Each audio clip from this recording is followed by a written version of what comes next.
ইমাম সাহেব সালাম ফেরানোর পর তার সাথে দুহাত তুলে মোনাজাত করব নাকি তাসবিহ তাহলিল পড়ব? সালাতের শেষে, নামাজের শেষে ইমাম সাহেব যখন সালাম ফিরিয়ে ফেলবেন, সর্বপ্রথম যে কাজ সেটা কি? এক বর্ণায় আসছে আল্লাহু আকবার বলবেন, এরপর তিনবার ইস্তিগফার পড়বেন, আস্তাগফিরুল্লাহ আস্তাগফিরুল্লাহ আস্তাগফিরুল্লাহ। অন্য বর্ণায় আসছে শুধু ইস্তিগফার বলবেন। সালাম শেষ ইমাম সাহেবের প্রথম কাজ আস্তাগফিরুল্লাহ আস্তাগফিরুল্লাহ আস্তাগফিরুল্লাহ।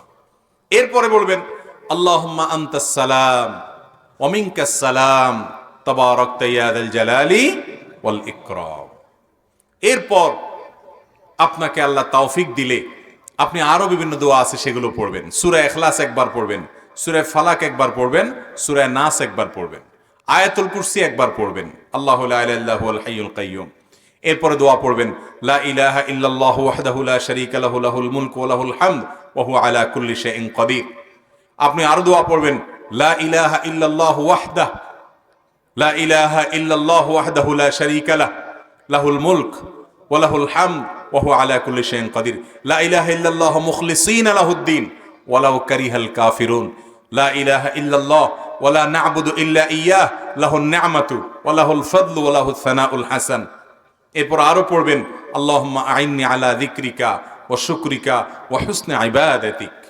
এরপরে পড়বেন আপনি 33 বার সুবহানাল্লাহ, 33 বার আলহামদুলিল্লাহ, 34 বার আল্লাহু আকবার।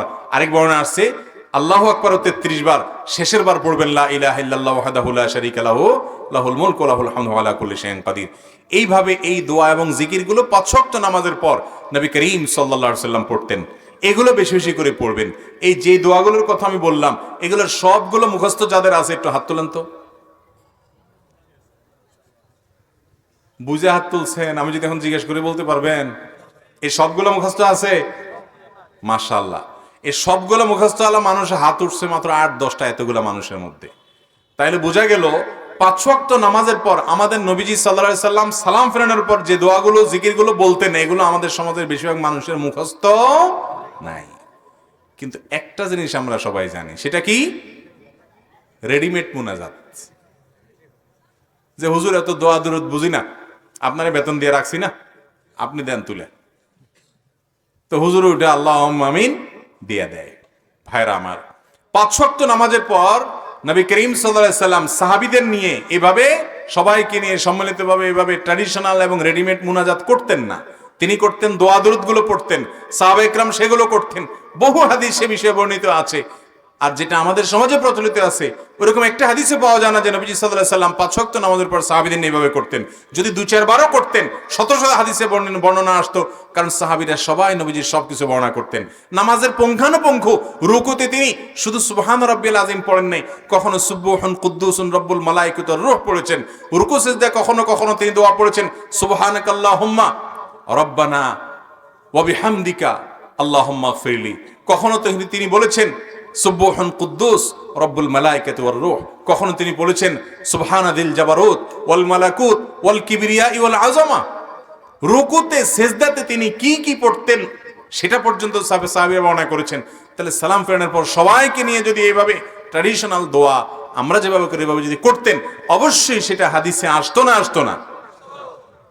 তো আমরা ওই রেডিমেডটা জানি, সুন্নাত যেটা আছে সেটা জানি না। সুন্নাতটা শেখার চেষ্টা করবেন তো ইনশাআল্লাহ? আমরা সুন্নাহ ফাউন্ডেশন থেকে ছোট্ট একটা পকেট কার্ড তৈরি করেছি, মাত্র 2 টাকা দাম। এটা আপনারা এলাকাতে মুসল্লিদের বিতরণ করেন, মানুষকে ফ্রি দেন, মানুষ এটা পকেটে রেখে পড়তে পারবে। সালাম ফেরানো শেষ পড়ে পড়ে মুখস্থ করে ফেলেন, একসময় কার্ড লাগবে না, নিজে নিজে পড়তে পারবেন। 5 ওয়াক্ত নামাজের পরে দোয়া এবং জিকির তাসবিহ তাহলিল পাঠ করা, এটাই হলো সুন্নাত। হ্যাঁ, এরপর বা এর আগে আপনার কখনো কোনোদিন নামাজের পরে দোয়া কবুল হয়, আপনার মনে চাইছে আল্লাহর কাছে কিছু পেশ করবেন, আপনি অবশ্যই হাত তোলেন, হাত তুলে আল্লাহর কাছে চান, দোয়া করেন, চোখের পানি ফেলেন, কোনো অসুবিধা নাই। কিন্তু এই রেডিমেড জিনিস করিয়েন না যে কি চান আপনি নিজেও জানেন না। 99.9% মুসল্লি আমাদের দেশে 5 ওয়াক্ত নামাজের পরে ওই হুজুরের সাথে হাত তোলে আর হাত নামায়। হুজুর কি বলল কি না বলল কি হইলো উনি কিছুই জানে না, উনি শুধু তুললো আর নামাইলো। আশপাশে কেউ না তুললে পাশ থেকে দেখবেন অনেকে গুতায় যে বসে আছেন কেন। হয়তো ইমাম সাহেবের সাথে হাত তুলছে বেচারা, ইমাম সাহেবের হয়তো আজকে 4টা জিনিস আল্লাহ কাছে চাওয়া দরকার, সেগুলো চাওয়া শেষ, ইমাম সাহেব হাত নামায় ফেলছে। ভদ্রলোকের হয়তো একটু পেটে ব্যথাও আছে, জন্য আল্লাহ কাছে একটু বাড়ায় দোয়া করতেছে, তাও দেখবেন পাশ থেকে গুতা, এই হুজুর হাত নামায় ফেলছে, তুমি এখনো কি করো? দেখেন না আপনারা এগুলো? ভাইরা আমার, দোয়া হবে মনোযোগের সাথে। আপনি 5 ওয়াক্ত নামাজের পরে আল্লাহর কাছে কিছু চাইতে চাইলে অবশ্যই আপনি দোয়া করতে পারেন একা একা, আপনার মতো করে আপনি আল্লাহর কাছে আল্লাহ প্রশংসা করে দুরূদ পাঠ করে নবীর প্রতি, এরপরে আল্লাহর কাছে মনের চাওয়াগুলো পেশ করবেন। কিন্তু এটার জন্য ট্র্যাডিশনাল যে রূপ আমরা দিয়েছি বা দেখতে পাচ্ছি, এটা নবী করিম সাল্লাল্লাহু আলাইহি ওয়াসাল্লাম 5 ওয়াক্ত সালাতের পরে বা খুলাফায়ে রাশেদা কেউ করতেন বলে প্রমাণিত নয়। 10 বছর নবীজি ইমামতি করেছেন, 10 বছর।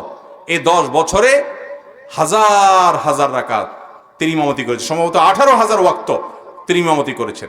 4 খোলাফা 30 বছরে তারা যা ইমামতি করেছেন, এই 10 আর 30, এই পুরো 40 বছর মিলালে প্রায় 80,000 ওয়াক্তের মতো নামাজ হয় কম বেশি। অথচ এর ভিতরে যদি 2-10 বারও একই কাজ করতেন, 1-2 বারও করতেন, বহু হাদিসে সেটি বর্ণনা আসতো। বিধায় ভাইরা, আমরা সুন্নাত জিন্দা করব, সেটা হলো 5 ওয়াক্ত সালাতের পর তাসবিহ তাহলিল, হাদিস বর্ণিত জিকির এবং দোয়াগুলা করব ইনশাআল্লাহ। কারণ ইবাদত করতে হবে কার পদ্ধতি অনুযায়ী? নবী করিম সাল্লাল্লাহু আলাইহি ওয়াসাল্লামের পদ্ধতি অনুযায়ী। এরপরে প্রশ্ন হলো, মালাকুল মউত ফেরেশতা কি একজনই? যদি তিনি একজনই হয়, তাহলে একই সময় পৃথিবীর বিভিন্ন স্থান থেকে মানুষের জান কিভাবে কবজ করে?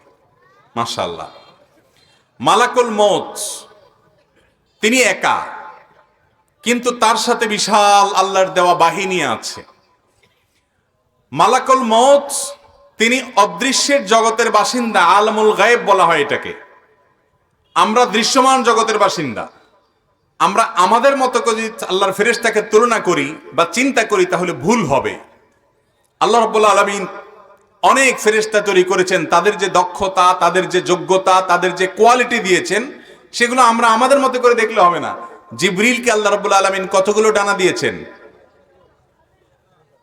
শত শত ডানা, এবং ডানার প্রসারতা এত যে পূর্ব পশ্চিমকে পরিব্যাপ্ত করে ফেলে। আল্লাহ তাআলা দিয়েছেন না দেন নাই? তো তিনি যা পারেন আমরা তা পারি না। আমরা একা হলে যেটা পারি, ফেরেশতারা একা হলে তার চাইতে হাজারো লক্ষ কোটি বা অগণিত গুণ বেশি পারেন। তাছাড়া মালাকুল মউতের সাথে নিয়োজিত আল্লাহর অনেক ফেরেশতারা ডিউটি পালন করে, তিনি একা না, তিনি তাদের গ্রুপ লিডার। বিধায় কিভাবে সবার রূহ কবজ করে, এটা নিয়ে আমার টেনশন, আপনার টেনশন না করলেও চলবে। এরপরে প্রশ্ন হলো, আমি নিয়মিত 5 ওয়াক্ত সালাত আদায় করতাম, কিন্তু একদিন ফজরের নামাজের সময় শরীরে কাঁপুনি দিয়ে উঠে, এরপর থেকে সবসময় নামাজের সময় শরীরের কাঁপুনি দেয়। এই কারণে আমি নামাজ ও অন্যান্য ইবাদত করতে পারি না। এই বিষয়ে আমি অনেক চিকিৎসক দেখিয়েছি, কিন্তু অবস্থার কোনো পরিবর্তন হয় না। আমার করণীয় কি? এটা বেশিরভাগ সম্ভাবনা হলো ব্ল্যাক ম্যাজিক বা দুষ্ট জিনের ভয়ঙ্কর কোনো উপদ্রবের কারণে হতে পারে। এরকম হয়েছে কিনা সেজন্য কোরআন এবং হাদিসের আলোকে যারা ঝাড়ফুঁক করেন, সে সমস্ত রাকিদের শরণাপন্ন হতে হবে। রাকিদের ঝাড়ফুঁকের মাধ্যমে এই ধরনের রোগী খুব দ্রুত শনাক্ত হয়ে যায়। আমি এরকম এক রোগী দেখেছি, যে তিনি আজান শুরু হয়ে গেলে পাগলের মতো ছুটাছুটি করতে থাকেন, এবং তার শরীরটা লোহার মতো শক্ত হয়ে যায়, টাইট হয়ে যায়, টিপ দিলেও আঙ্গুল ঢোকে না। আমার বাসায় আসছে একবার, ভয়ঙ্কর অবস্থা। উনি প্রবাসে ছিলেন মিডিল ইস্টে, সেখান থেকে আসছেন। তো আমি এক রাকির সাথে যোগাযোগ করে দিছি, কারণ আমি নিজে রুকিয়া করি না, জানি না। এই সম্পর্কে যারা এক্সপার্ট আছে 2-4 জনকে চিনি, তাদের ঠিকানা দিয়ে দিছি তাদের সাথে যোগাযোগ করার জন্য। তো এরকম দুষ্টজিন বা ব্ল্যাক ম্যাজিকের কারণে, দুষ্টজিন উপদ্রবের কারণে এরকম অস্বাভাবিক ধরনের সমস্যা অনেক সময় তৈরি হয়। এগুলো থেকে আমরা যেন সবসময় নিজেরা নিরাপদ থাকতে পারি, সেজন্য আমাদের কয়েকটা কাজ করতে হবে। নাম্বার 1, সকাল সন্ধ্যার আমলগুলো নিয়মিত করবেন। আয়াতুল কুরসি, 3 কুল, বিসমিল্লাহিল্লাযী লা ইয়াদুররু মা ইসমিহি, এগুলো নিয়মিত পড়বেন সব সময়। বাসার সবাইকে শিখাবেন পড়ার জন্য। নাম্বার 2, বাসা বাড়িতে ঢোকার সময় বিসমিল্লাহ বলে ঢুকবেন, খাওয়ার সময় বিসমিল্লাহ বলে খাবেন, ওয়াশরুমে যাওয়ার সময় বিসমিল্লাহ যাবেন। ওয়াশরুমে শয়তান থাকে, দুষ্ট জিনের ঠিকানা হলো ওয়াশরুম, নোংরা জায়গা, নাপাক জায়গা। এখানে ঢোকার সময় বিসমিল্লাহ বলে ঢুকবেন, বের হওয়ার সময় দোয়া পড়বেন, এবং ওয়াশরুমের দরজা বন্ধ করে রাখবেন। বাসা যেই ঢুকবে বিসমিল্লাহ ছাড়া কেউ ঢুকবে না। বিসমিল্লাহ ছাড়া ঢুকলে হাদিসে আসছে শয়তান সাথে ঢুকে, বিসমিল্লাহ বললে আর শয়তান ঢুকতে পারে না। তো এরকম অনেকগুলো আমল আছে, এগুলো যদি নিয়মিত করা যায়, বিশেষ করে সকাল সন্ধ্যার আমল, আর যে বিসমিল্লাহর আমল, যেটা বাসায় ঢোকার সময়, খাওয়ার সময় এবং ওয়াশরুমের কথা বললাম। বাসায় কোনো ছবি ইত্যাদি টাঙিয়ে রাখবেন না, এবং মিউজিকের ব্যবহার যেন বাসায় না হয় সেটা খেয়াল রাখবেন। ইনশাআল্লাহ আল্লাহ তাআলা হেফাজতে রাখবেন। বিশেষ করে সূরায়ে ইখলাস, সূরায়ে ফালাক, সূরায়ে নাস তিনবার রাত্রে শোয়ার সময় পড়ে শোবেন, সকাল সন্ধ্যা পড়বেন। দুষ্ট জিন থেকে এবং ব্ল্যাক ম্যাজিক থেকে আল্লাহ তাআলা হেফাজত করবেন ইনশাআল্লাহ। সূরা বাকারা এটা তেলাওয়াত করবেন, বাসায় তেলাওয়াত চালু করে রাখবেন, এর মাধ্যমেও এগুলো থেকে আল্লাহ তাআলা হেফাজতে রাখেন। জামাতে সালাত আদায়ের সময় কাতারের মাঝে কতটুকু ফাঁকা রাখা উচিত? আমরা যখন জামাতে নামাজে দাঁড়াবো, একজন মুসল্লি অন্য মুসল্লির সাথে যথাসম্ভব ফাঁকা বন্ধ করে করে দাঁড়ানোর চেষ্টা করব। কারণ নবী করিম সাল্লাল্লাহু আলাইহি সাল্লাম অনেকগুলো নির্দেশ করেছেন, অনেকগুলো নির্দেশ। সুদ্দুল ফরাজ, তোমরা কাতারের ফাঁকা বন্ধ করো। নবীজি সাল্লাল্লাহু আলাইহি ওয়াসাল্লাম আমাদেরকে বলেছেন লিনু বিআইদি ইখওয়ানিকুম, তোমরা পাশে যে নামাজি ভাই আছে তার জন্য তোমার কাঁধটাকে নরম করে দাও, মানে মিলে মিলে দাঁড়াও। এরকম শক্ত হয়ে যাতে কেউ মিশতে পারে না এরকম থাকিও না, একটু নরম হও আশপাশে মুসল্লিদের জন্য। এবং তিনি বলেছেন লা তাদাউল ফুরুজাত লিশ-শায়তান, কাতারের মধ্যে ফাঁকা জায়গা শয়তানের জন্য রাখিও না, এগুলো বন্ধ করো। অথচ আমাদের দেশে অনেককে দেখা যায় ব্যাপারে আমরা অবহেলা করি, কাতারের মধ্যে ফাঁকা রাখি। আছে না নাই? কাতারের মধ্যে ফাঁকা রাখবেন না। কাতারকে যতটুকু বন্ধ করা সম্ভব ততটুকু বন্ধ করবেন। একেবারে শতভাগ বন্ধ করতে পারবেন না, কিন্তু যত সম্ভব বন্ধ করবেন। বুখারীর হাদিসে আসছে নবী করিম সাল্লাল্লাহু আলাইহি ওয়াসাল্লাম বলেছেন খায়রুকুম আলিয়ানুকুম মানাকা ফিস সালাহ, তোমাদের ভিতরে যে ব্যক্তি তার পাশের নামাজি ভাইয়ের জন্য কাঁধটাকে নরম করে দেয়, মানে কেউ কাছে এসে মিশে দাঁড়ালে সে সেটাকে অ্যাপ্রিসিয়েট করে, কোমল হয় তার প্রতি, তো সে হলো তোমাদের মধ্যে সবচেয়ে উত্তম মানুষ। এবং নবীজি সাল্লাল্লাহু আলাইহি সাল্লাম যখন ইমামতি করতেন, তিনি ইমামতি করার সময় একামতের পর তিনি কাতার সোজার জন্য বলতেন সাউ সুফুফাকুম, তোমরা তোমাদের কাতারগুলোকে সোজা করো, কাতারের ফাঁকা বন্ধ করো, শয়তানের জন্য জায়গা রাখবা না। বিভিন্ন রকমের নির্দেশনা তিনি দিতেছেন, অনেকগুলো নির্দেশ সূচক ক্রিয়া তিনি ব্যবহার করতেন। এখান থেকে বোঝা যায় কাতারের মধ্যে ফাঁকা রাখা উত্তম না বন্ধ করা উত্তম? বন্ধ করা উত্তম। কিন্তু আমরা অনেকে বন্ধ করি না। অনেকে আছে কাছের কোনো ভাই যদি বন্ধ করতে আসে উল্টা তারে আরো বকা দেয়, ভাই গায়ের দিকে ছুটছেন কেন? আছে না না এরকম লোক? এটা করা যাবে না। আবার বন্ধ করতে গিয়ে আরেকজনের গায়ের উপরে পড়ে যায়েন না, তার বিরক্তির কারণ হয়েন না, সেটাও মাথায় রাখতে হবে। অতএব কাতার বন্ধ, ফাঁকা বন্ধ করা এটা গুরুত্বপূর্ণ একটা আমল, এবং কাতার সোজা করা আরেকটা আমল। নবীজি বলেছেন যে তোমরা কাতার সোজা করো, লা তাখতালিফু ফাতাখতালিফু কুলুবুকুম, তোমরা কাতার বাঁকা করিও না, তাহলে তোমাদের অন্তরগুলো বাঁকা হয়ে যাবে, মতপার্থক্য তৈরি হবে, মিল মোহাব্বত থাকবে না। এজন্য মিল মোহাব্বত যেন থাকে, কাতার সোজা করতে হবে এবং ফাঁকা বন্ধ করার চেষ্টা করতে হবে। স্বামী খারাপ কাজে জড়িত আছে, যেমন বিভিন্ন সমিতির সাথে জড়িত, আমি সেটা জানি কিন্তু বাধা দিলে মানে না, এখন আমার করণীয় কি?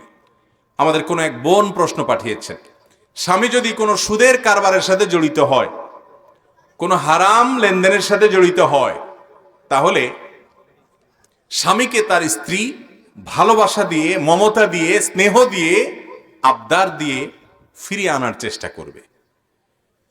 আমি প্রায় বলার চেষ্টা করি, স্বামী স্ত্রীর মধ্যকার সম্পর্কটা এরকম যে একজন আরেকজনকে ভালোবাসা দিয়ে অনেক কিছু আদায় করতে পারে। যদি একান্ত অমানুষ না হয় তাহলে সেক্ষেত্রে তাকে ভালোবাসা দিয়ে এটা আদায় করা সম্ভব। এটা চেষ্টা করতে হবে। সব কিছু তোমার জন্য উজাড় করতে চাই, প্লিজ তুমি ফিরে আসো। আর যেই স্বামী একজন দিনদার স্ত্রী পাইছে, যে স্ত্রী হারাম থেকে বাঁচতে চায়, এই স্বামীর চাইতে কোপাল পোড়া স্বামী দুনিয়াতে আর কে আছে যে একজন ভালো স্ত্রী পাইছে? বেশিরভাগ স্বামীরা নষ্ট হয় বউয়ের কারণে। বউ বলে যে টাকা চাই, পয়সা চাই, শাড়ি চাই, চুড়ি চাই, স্বর্ণ চাই, গহনা চাই। এই জন্য স্বামীরা মনে না চাইলেও হারাম খায়, কারণ বউয়ের আবদার পুরা করা লাগে, চাপ আছে বাসা থেকে। আর এই ভদ্রলোকের তার স্ত্রী হারাম খেতে চায় না, কষ্টে চলতে চায়, তারপরও হারাম থেকে বাঁচতে চায়, নুন পান্তা খেয়ে থাকতে চায়, তারপরও হারাম খেতে চায় না। আর এই কোপাল পোড়া সমিতিতে সুদের জন্য ঘুরে বেড়াচ্ছে। তাহলে বোঝা গেল এর চাইতে বড় কোপাল পোড়া আর নাই, যে এত বড় নেয়ামত সে ঘরে পাইছে। ওয়া খায়রু মাতা'আদ দুনিয়া আল মারআতুস সালিহা, নেক এবং ভালো স্ত্রী যদি কারোর কপালে জোটে, তো দুনিয়াতে তার যত সম্পদ আছে, যত দামি কিছু আছে, এর মধ্যে সবচেয়ে মূল্যবান সম্পদ তার ঘরে আছে, তার একজন নেককার স্ত্রী আছে যে আল্লাহকে চিনে। ভাইরা আমার, এই জন্য স্বামীকে স্ত্রী নসিহত করে ফিরে আনার চেষ্টা করবে, অন্যদেরকে দিয়ে বুঝাবে, প্রেসার ক্রিয়েট করবে। যদি কোনোভাবে ফেরত আনা না যায় এবং স্বামীর হালাল হারাম দুই রকম উপার্জন থাকে, তিনি চেষ্টা করবেন হালালটা তার সংসারে খরচ করার, হারামটা থেকে অ্যাভয়েড করার চেষ্টা করবেন।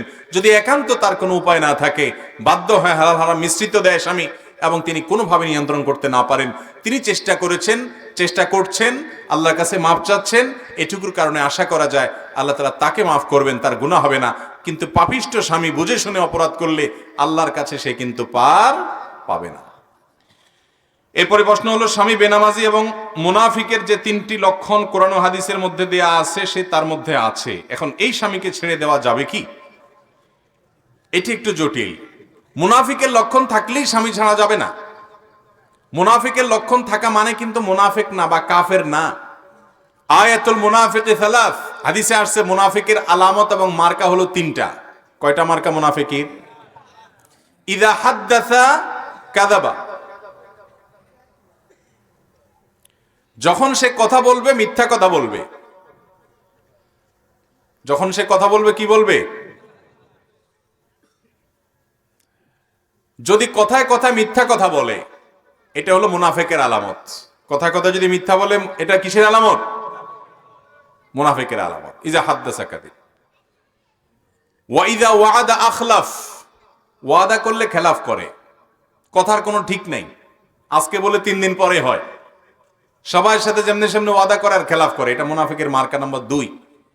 আর মুনাফিকের 3 নম্বর মার্কা হলো ওয়া ইযা আতুমিনা খান, তার কাছে আমানত রাখা হলে সে আমানতের খেয়ানত করে। তার কাছে আমানত রাখা হলে কি করে? সে আমানতের খেয়ানত করে। কথা বলছে কাউকে না বলার জন্য, সে সবার আগে বলে বেড়ায়। টাকা জমা দিছে, মেরে দেয়। আমানতের ঠিক ঠিকানা নাই। এই 3টা হলো মুনাফিকের মার্কা। কথায় কথায় মিথ্যা বলা, ওয়াদা করলে ওয়াদা রক্ষা না করা, আর আমানতের খেয়ানত করা। এই 3টা হলো মুনাফিকের মার্কা। এই মার্কাগুলা কারোর মধ্যে থাকলে লক্ষণ খারাপ, মুনাফিকের লক্ষণ আছে। কিন্তু এটাকে নেফাকে আমলি বলে, কর্মগত মুনাফিক বলে। এটার ফলে মানুষ বেঈমান হয়ে যায় না, কাফের হয়ে যায় না। তাহলে তো মুসলমান একটাও খুঁজে পাওয়া যেত না। কারণ কথায় কথা মিথ্যা বলে এরকম মানুষের অভাব আছে দেশে? ওয়াদা করে আর ওয়াদা ঠিক রাখে না এরকম মানুষের অভাব আছে? আপনাদের এলাকায় অভাব আছে এরকম মানুষের? তাহলে তো মুসলমানই টিকে পাওয়া যাবে না। এই জন্য এগুলো থাকলে মানুষ কাফের হয়ে যায় না। কোন নারী তার স্বামীর মধ্যে 3 আলামত যদি দেখেন, তাহলে তাকে কাফের মনে করে তার থেকে বিচ্ছেদ হওয়ার কোনো প্রয়োজন নাই, যৌক্তিকতাও নাই।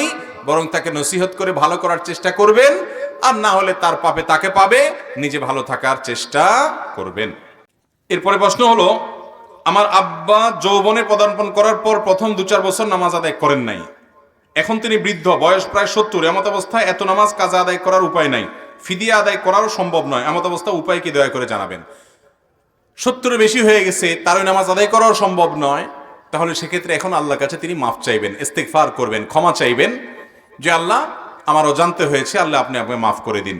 আল্লাহ রাব্বুল আলামিন ক্ষমাশীল। বান্দার ভুলের কারণে অনুতপ্ত হয়ে, লজ্জিত হয়ে মাফ চাইলে, ভবিষ্যতে সেটা করবে না সংকল্প করলে, ইনশাআল্লাহ আল্লাহ তাআলা কি করবেন? মাফ। ইন্নাল্লাহা ইয়াগফিরুয যুনুবা জামিআ। আমাদের অনেক যুবক ভাইরা নিরাশ হয়ে যান, এত পাপ করছি, আল্লাহ আমারে মাফ করবে? আল্লাহ বলেছেন, লা তাকনাতু মির রাহমাতিল্লাহ, আল্লাহর রহমত থেকে তোমরা আশা ছাড়ি দিও না, নিরাশ হইও না। ইন্নাল্লাহা ইয়াগফিরুয যুনুবা জামিআ, আল্লাহ সব গুনাহ মাফ করবেন। তোমাদের দরকার শুধু আল্লাহর কাছে ক্ষমা চেয়ে ফিরে আসা।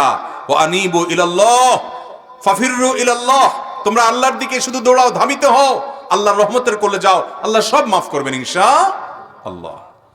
এরপরে প্রশ্ন হলো, কোন মেয়ের সাথে বিবাহ ঠিক হয়েছে এবং পরবর্তীতে অনৈতিক মেলামেশার ফলে তার গর্ভে বাচ্চা এসেছে এবং মাঝে মেয়েটার অন্যত্র বিবাহ হয়েছে। এমত অবস্থায় মেয়েটির সন্তান ভূমিষ্ঠ হওয়ার পর তার পিতা কে হবে? যার সাথে অনৈতিক মেলামেশা হয়েছে সে, নাকি পরবর্তী যার সাথে বিবাহ হয়েছে? অবশ্যই জেনার কারণে যদি কোনো বাচ্চা গর্ভে আসে, আল্লাহ মাফ করুক, এই ভয়াবহ অপরাধ যদি কেউ করে, তাহলে ওই বাচ্চা যার সাথে জেনার মাধ্যমে হয়েছে তার সন্তান হিসাবে বিবেচিত হবে এবং তাকেই বাপ হিসাবে পরিচয় করতে হবে। কোনো অবস্থাতেই যার সাথে বিয়ে হয়েছে তার সন্তান হিসাবে চালিয়ে দেওয়া যাবে না। কেউ জানে না, আল্লাহ তাআলা তো ঠিকই জানেন। অতএব এই 2 নম্বরে যদি করে, তাহলে ওই মেয়ে গুনাহগার হবে এবং অপরাধী হবে, যে একজন মানুষ তার বাবা নয়, তাকে তার বাবা হিসেবে সমাজের মানুষের মধ্যে পরিচয় করে দিচ্ছে। ভাইরা আমার, জেনা আজ এত ব্যাপক হয়ে গেছে। জেনা নাই, জেনা থেকে মুক্ত যৌবন আছে, এই রকম তরুণ এরকম তরুণী আজ সোনার হরিণের মতো হয়ে গেছে। যুবকদের চরিত্র শেষ হয়ে গেছে। আমি সেজন্য এই শুরুতে আলোচনায় বলেছি, বিনোদনের নামে, ক্রীড়া কৌতুকের নামে আমাদের যুব সমাজকে ধ্বংস করে ফেলা হয়েছে। এই জন্যই হালাল হারাম বাজ বিচার যারা করে চলে তারা পবিত্র থাকে, তারা ভালো থাকে, তারা নিরাপদ থাকে, তারা সুখে থাকে। বিধায় এই ধরনের হারাম কাজ থেকে আল্লাহ আমাদেরকে বেঁচে থাকার তৌফিক দান করুন সবাইকে। আমার বন্ধুদের মধ্যে কিছু বন্ধু আছে যারা নামাজ কালাম পড়ে এবং মাঝে মধ্যে মেয়েদের খারাপ মেসেজ করে থাকে, সবার জন্য নসিহা করবেন প্লিজ। অনেক যুবকরা আছে এই রোগের রোগী। যুবক মানে হলো একটু দুষ্টামি, একটু বাদরামি, মেয়েদের পিছে লাগালাগি, তাদেরকে ইফটিজিং করা, তাদেরকে উত্ত্যক্ত করা, ফেসবুকে মেসেজ দেওয়া, হোয়াটসঅ্যাপে নক করা, অযথা শির দেওয়া, এই বদমাইশি বাদরামি বেশিরভাগ যুবকরা আজকাল করাটাকে তাদের রাইট মনে করে এটা আমার এই বয়সে করার বোধহয় অধিকার আছে। এমনকি মুরব্বীরাও এটা দেখার পরও বলে যে একটু আধটু করে। ঠিক না বে ঠিক? ভাইরা আমার, আরশের নিচে আল্লাহ তাআলা কিয়ামতের ভয়াবহতম দিনে যাদেরকে ছায়া দিবেন, আশ্রয় দিবেন, তাদের মধ্যে এক শ্রেণীর লোক থাকবে যুবক। তারা কোন যুবক?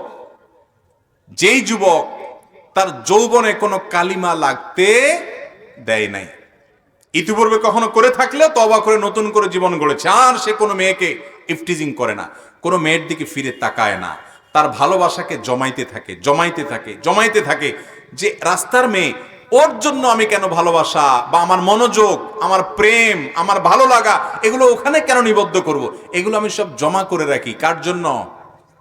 বৈধ বউয়ের জন্য, লিগ্যাল বউয়ের জন্য, স্ত্রীর জন্য। যদি এরকম জমায় রাখতে পারেন, বিয়ের পরে দেখবেন ভালোবাসা আঠার মতো কিরকম হয়। আর অজাগায় কুজাগায় মুখ বালায়া আল্লাহর দেয়া ভালোবাসা আবেগরে নষ্ট করবেন, এরপরে জায়গা মতো দেখবেন আর ভালোবাসা নাই ভিতরে, সব শেষ রাস্তাঘাটে। কথা কি বুঝাতে পারছি?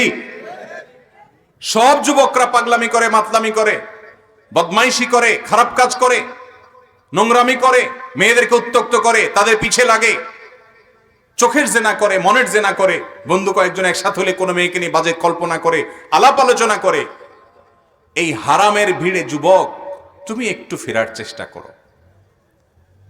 সবাই যা করে তার চাইতে ভিন্ন কিছু হওয়ার চেষ্টা করো। গড্ডালিক এবং স্রোতের তালে গা ভাসিও না ভাই। স্রোতের তালে গা ভাসার জন্য যোগ্যতার দরকার হয় না, স্রোতের বিপরীতে চলার জন্য শক্তি লাগে, যোগ্যতা লাগে। সেটা তোমার মধ্যে আছে কিনা সেই চেষ্টা করো। চেষ্টা করা যাবে না ইনশাআল্লাহ।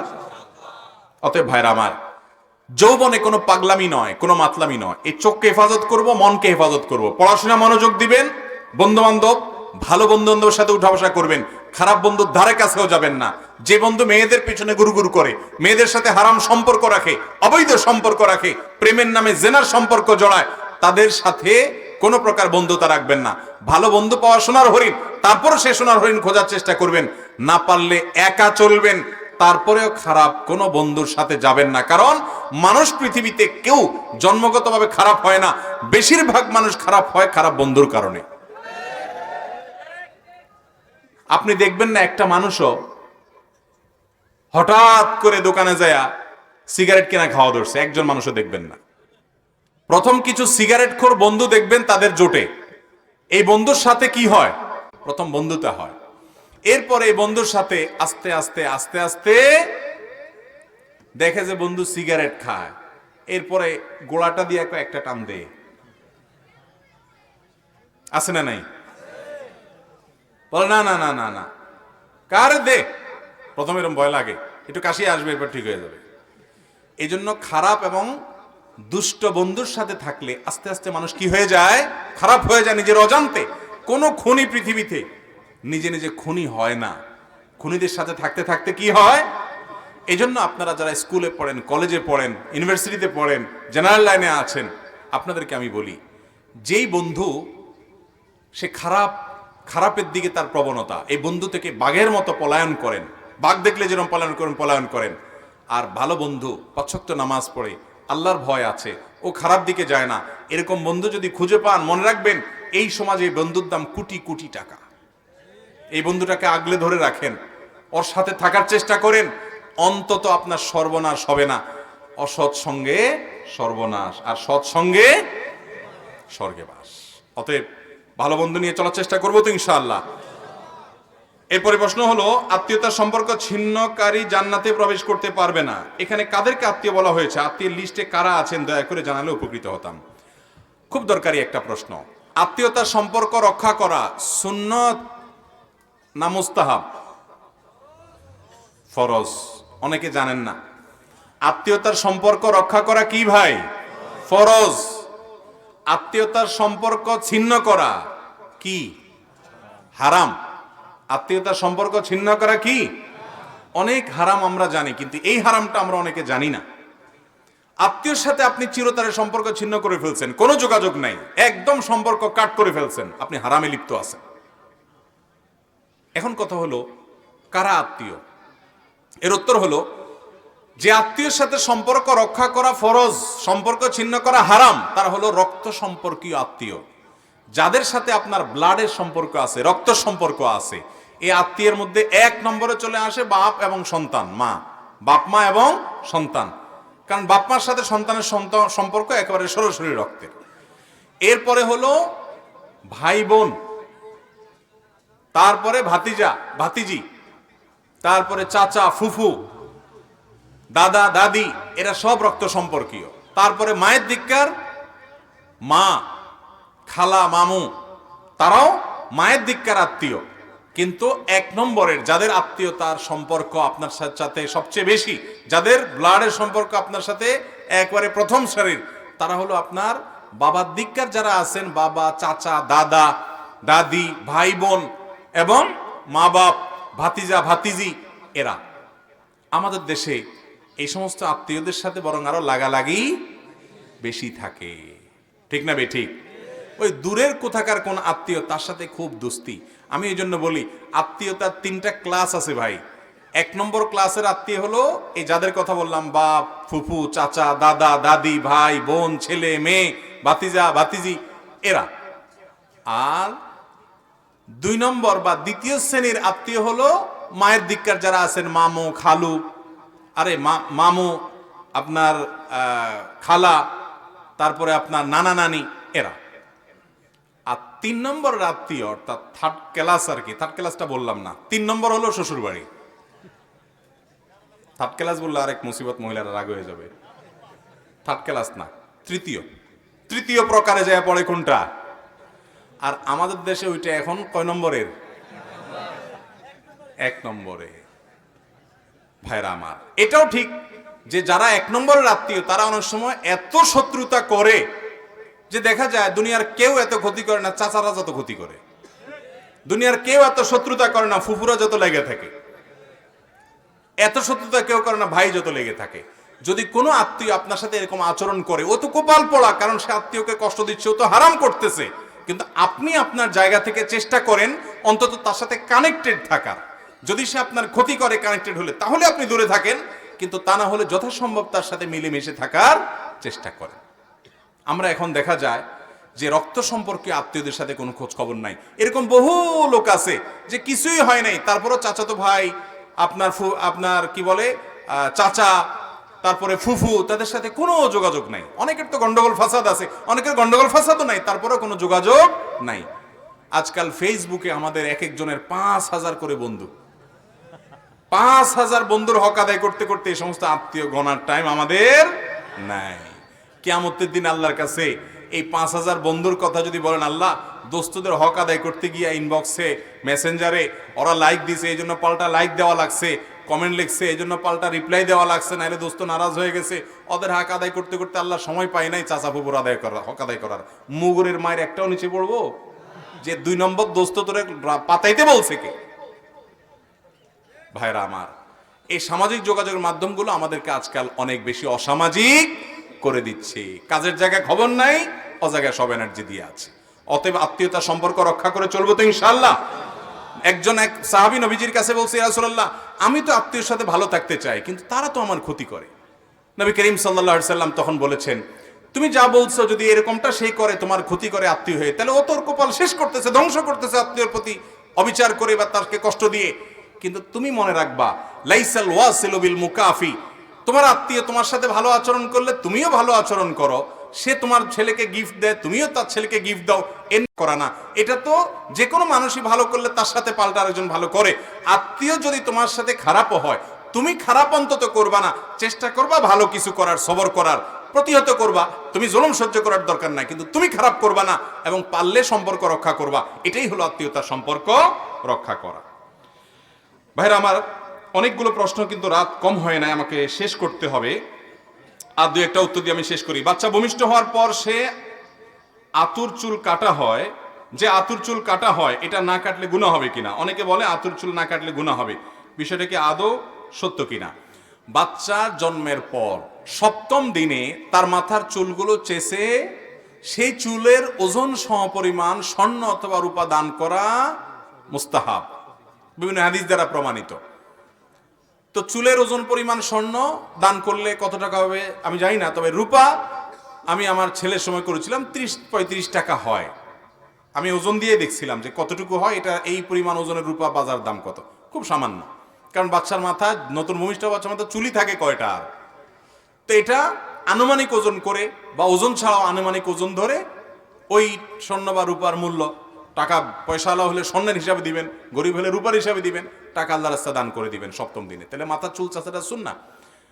এবং এটা যদি কেউ না করতে পারে কোনো অসুবিধা নাই। বিশেষ করে প্রবাসী আমাদের অনেক ভাইরা আছেন, হাসপাতালে ছেলে মেলে হয়, সেসব দেশে ডাক্তাররা বাচ্চাদের চুলে হাত দিতে দেয় না দীর্ঘদিন পর্যন্ত, বলে যে বাচ্চার জন্য ক্ষতি হবে, ঠান্ডা লাগবে, হানতান। তো যদি কেউ না কাটতে পারেন তাতে কোনো গুনাহ হবে না, কিন্তু কাটাটা এই দিনে সুন্নাহ এবং ভালো সওয়াবের কথা।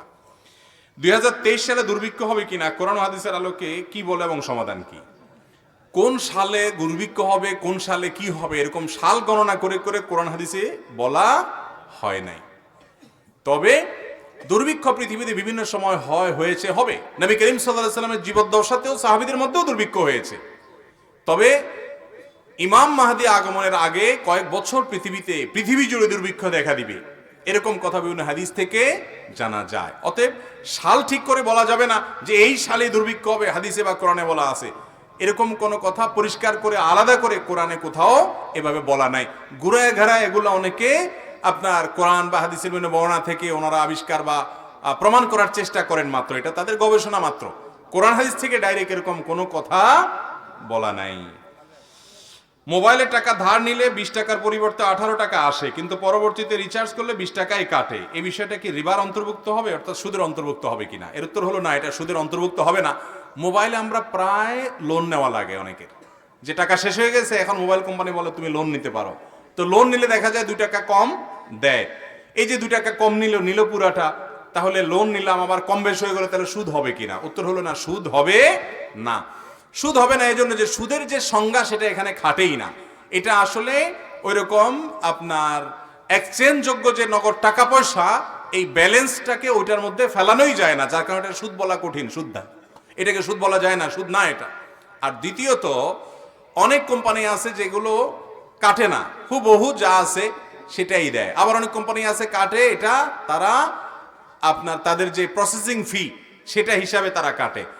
তো প্রসেসিং ফি যদি নাও কাটে, তারপর এটা সুদ হিসাবে গণ্য হবে না। অতএব মোবাইল কোম্পানিগুলো থেকে লোন নেওয়া, ব্যালেন্স আবার সেটা পরিশোধ করা, সেখানে যদি কম বেশি করে সেটা সুদ হবে না। মৌলানা আব্দুল মালিক হাফিজাহুল্লাহ সহ অনেক উলামা ইকরামের ফতোয়া এক্ষেত্রে পরিষ্কারভাবে আছে যেটা সুদ হবে না।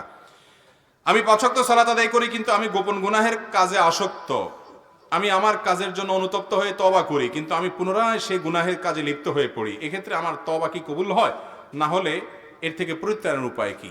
গোপন গুনাহের সাথে আমাদের অনেক তরুণ ভাইরা জড়িত, সম্পৃক্ত। এই গুনাহ থেকে বাঁচার জন্য আমি কয়েকটা পরামর্শ সবসময় দেই। এর ভিতরে সবচেয়ে বড় সমাধান, মৌলিক সমাধান, যেটা অনেক সময় ভুলে যায়, আমি সেটা শুরুতে বলি, যেটা হলো বিয়ে করা। বিয়ে করার চাইতে কুইক এবং কার্যকর কোনো সমাধান নাই। অভিভাবক যারা আছেন, সন্তানদের উপযুক্ত হওয়ার পর খুব দ্রুততার সাথে তাদেরকে কাজে লাগান, খুব দ্রুততার সাথে বিয়ে দেওয়ার ব্যবস্থা করেন এবং হেল্প করেন, সহযোগিতা করেন। বিয়ে লেটে করাবেন না। কদিন আগে মাহফিল ছিল কোথায়, ইয়েতে, নারায়ণগঞ্জে। তো এক ভদ্রলোক আইসা বলল, হুজুর, আমাদের এলাকাতে বাপ মারা ছেলে মেয়েকে বিয়ে দিতে চায় না। আমার এক পরিচিত ভাই, তাকে 30 বছরে বিয়ে দিছে, বেচারা 8 বছর ধরে বাচ্চা হয় নাই, এখন বিয়ে হয়েছে 40-এর পরে তার বাচ্চা হয়েছে, সে এখন বুড়া হওয়া ধরছে। তো অনেক এলাকাতে মুরব্বীরা ছেলে মেয়েকে বিয়ে দিতে যায় না। কেন? বলে যে বিয়ে দিলে পরের হয়ে যাবে, যতদিন আলগায় রাখা যায়। এগুলো পাগলামি ছাড়া আর কিছু না। যেটা অমানুষ পরের হবে ওটা এমনিই হবে, আর যেটা মানুষ সেটা বিয়ের পরেও থাকবে। আর বাবা মা বিয়ে দিতে দেরি করার কারণে সন্তান যদি গুনাহে লিপ্ত হয় তার দায়ভার তাকে বহন করতে হবে। এই জন্য গোপন গুনাহ থেকে বাঁচার জন্য আপনাদের সন্তানরা তলে তলে কত পাপে জড়াচ্ছে আপনি জানেন না, আপনিও পাপী হবেন যদি আপনি অবহেলা করেন তার বিয়ে দেওয়ার ক্ষেত্রে। কোন রকম ডাল ভাতের ব্যবস্থা করতে পারে ছেলে, কোন রকম উপার্জন শুরু করছে, আল্লাহর নাম নিয়ে তাকে বিয়ে দিয়ে দেন এবং তার চরিত্র রক্ষা করেন। সন্তানের চরিত্র দুনিয়ার যে কোনো সম্পদের চাইতে দামি। অনেক বাপমার কাছে চরিত্রের দাম নাই, শুধু পয়সার দামটা আছে তাদের কাছে, আছে না নাই? তো এসব বাপমা কপাল পোড়া। বিধায় যুবকরা এই গোপন গুনাহ থেকে বাঁচার জন্য বিয়ে শাদী দ্রুত করতে হবে। আর দ্বিতীয়ত যে কাজ করতে হবে তা হলো যথাসম্ভব স্মার্টফোন ত্যাগ করতে হবে। 4 মাস 6 মাসের জন্য এই ফোন বিক্রি করে ফেলান, একটা বাটনওয়ালা ফোন নেন, সিম লাগান, কোন রকম চলেন, নেট ছাড়া বাঁচবেন, কিচ্ছু হবে না। মনে হয় যে হায় হায়, বলে কি হুজুর, ফেসবুক ইউটিউব ছাড়া জীবন রক্ষা হবে? মরেই তো যাব। মরবেন না, করে দেখেন, হিম্মত করেন, সাহস করেন, সব সহজ হবে। 3-4 মাস এভাবে করেন, দেখবেন সহজ হবে ইনশাআল্লাহ। তওবা করার পরও যদি না করতে পারেন, আল্লাহ রাব্বুল আলামিনের কাছে মাপ চান যে আল্লাহ, লক্ষণ ভালো না যে তওবার পরে তওবা ভঙ্গ হয়ে যাচ্ছে, কিন্তু নিরাশ হবেন না, আশা হারাবেন না। আল্লাহ যে আপনাকে অনুতপ্ততা দিবেন, আপনার ভিতরে অপরাধ বোধ জাগ্রত হচ্ছে, খারাপ কাজ করছেন এটা যে বুঝতে পারছেন, এটাও একটা ভালো লক্ষণ। আল্লাহ তাআলা একসময় ছাড়ার তৌফিক দিবেই দিবে ইনশাআল্লাহ। থাকুক আজকে এই পর্যন্ত, কারণ অনেক প্রশ্ন আছে, এতগুলো প্রশ্ন উত্তর দেয়া কঠিন। আল্লাহ রাব্বুল আলামিন আমরা যে সমস্ত কথা শুনলাম, জানলাম, বুঝলাম, সেগুলো অনুযায়ী আমল করার তৌফিক দান করুন। এটা দিব। আচ্ছা দাঁড়ান, একটু দরকার একটা প্রশ্ন আয়োজক ভাইরা বলতেছেন, আমার স্ত্রী প্রথম বাচ্চা সিজারে হয়েছে, তখন আমি তাকে বলেছিলাম যে তোমার দ্বিতীয় সন্তানও যদি সিজারে হয় তাহলে আমার বাড়ির ভাত তোমার জন্য হারাম। তো এখন আমি দ্বিতীয় বাচ্চা নিতে চাচ্ছি, এমত অবস্থায় যদি দ্বিতীয় সন্তানও সিজারে হয় তাহলে আমার করণীয় কি? এই কপাল পোড়া স্বামী যে প্রশ্ন করছে তাকে তার ধরে আনা উচিত, ধরে এনে আগে এখানে তার বিচার হওয়া উচিত, তারপরে প্রশ্ন উত্তর। কারণ প্রথম বাচ্চা সিজারে হয়েছে, তার সিজারে হয়েছে, এটা কি তার দোষ? অতএব এটা বউর উপরে দোষ চাপানোটা মূর্খতা এবং অজ্ঞানতা ছাড়ার কিছুই নাই। কিছু মানুষ আছে কিছু হইলেই বউর দিকে ছুটে। এই জন্য আমার এক ওস্তাদ ছিলেন খুলনাতে, তালাকের মাসালা জিজ্ঞাসা করতে আসলে ওনার গদির নিচে একটা বেত থাকতো, উনি মুফতি সাহেব ছিলেন, উনি সোজা বেত বের করে আগে একটা মাইট দিয়ে নিতেন, এরপরে বলতেন বল কি মাসালা, যে বউ তালাক কেন দেশ? কোনো কিছু হইলেই কিছু পুরুষ আছে ছোট লোকই করে। তো যাই হোক, এই যে কথা বলছেন যে স্ত্রীকে আপনি বলছেন দ্বিতীয় বাচ্চা সিজারে হলে তুমি তোমার ভাত আমার ঘরে হারাম, এখানে তিনি কি উদ্দেশ্যে বলেছেন এটা দেখতে হবে। এর মানে এই যে তোমাকে আমি রাখবো না, তালাক দিয়ে দিব, এরকম যদি উদ্দেশ্য হয় তাহলে কিচ্ছু হয় নাই এবং তালাক হবে না এটা বললে। আর যদি এটা দ্বারা উদ্দেশ্য হয় যে দ্বিতীয় বাচ্চা সিজারে হলে তোমার ভাত আমার ঘরে হারাম, মানে হলো তুমি আমার সাথে তোমার সম্পর্ক থাকবে না, আমি তোমাকে তালাক দিয়ে দিলাম, বাচ্চা হইলে তালাক হয়ে যাবা, এটাকে তালাকে কেনায় ইঙ্গিত সূচক তালাক বলে। এরকম বলে তালাক, দ্বিতীয় বাচ্চা যদি সিজারে হয় তালাক হওয়ার পসিবিলিটি আছে। এই জন্য কি উদ্দেশ্যে বলছেন সেটা নির্ভর করে। তালাকের মাসআলা এভাবে সংক্ষিপ্ত প্রশ্নোত্তর ভাষণে প্রশ্ন জানবেন না, কোনো মুফতির কাছে গিয়ে ফতোয়া গিয়ে বিস্তারিত জানার চেষ্টা করবে। আমি ফজর বন্ধ দিতে রাজি আছি, কিন্তু মানুষ তো ঘুমাবে, ফজর নামাজ আছে, আমাদের আবার ঢাকা যাইতে হবে। নবজাতক শিশু যদি কান্না করে, তার কান্না বন্ধ করার জন্য কি ধরনের সান্ত্বনা দেওয়া উচিত? বাচ্চারে আবার কি সান্ত্বনা দিবেন রে ভাই? বাচ্চা যদি কান্নাকাটি করে তো কান্না থামানোর জন্য কত রকমের অভিনয় মা বাপরা জানে, এটা আমার জিজ্ঞেস করার কিছু হইলো? এর পিঠ থাবড়ায়া বিভিন্ন। তবে হ্যাঁ, কান্না থামানোর জন্য অনেকে মোবাইলে মিউজিক বাজায় দেন, অনেকে হারাম কিছু চালায় দেন, এগুলো জায়েজ নাই। তাকে বিভিন্নভাবে ভোলানোর চেষ্টা করবেন, কিন্তু ইউটিউবে মোবাইলে এটা সেটা চালাইয়া তার চোখের ক্ষতি করে, তার ব্রেনের চেষ্টা করে, মেধার ক্ষতি করে অনেকে করে, এগুলো জায়েজ নাই। পুতুল দিয়ে বাচ্চারা খেলতে পারবে কিনা সেগুলো ভিন্ন বিষয়। মাথা ঠিক আছে আপনার? দেন আমি নিয়ে যাবো, সমস্যা নেই। ঠিক আছে ঠিক আছে ঠিক আছে, আমি নিয়ে নেবো ইনশাআল্লাহ। ভাই, আমরা এত কষ্ট করে ভাইরা মাহফিলের আয়োজন করছে, আমরা সবাই আল্লাহ তাআলার কাছে দোয়া করি, আল্লাহ এই মাহফিলের সাথে যারা যেভাবে জড়িত আছেন সবাইকে আপনি কবুল এবং মঞ্জুর করুন, বলুন আমিন। এই এলাকাতে যত মুরব্বী দুনিয়া থেকে চলে গেছেন, যত ইমানদার নারী পুরুষ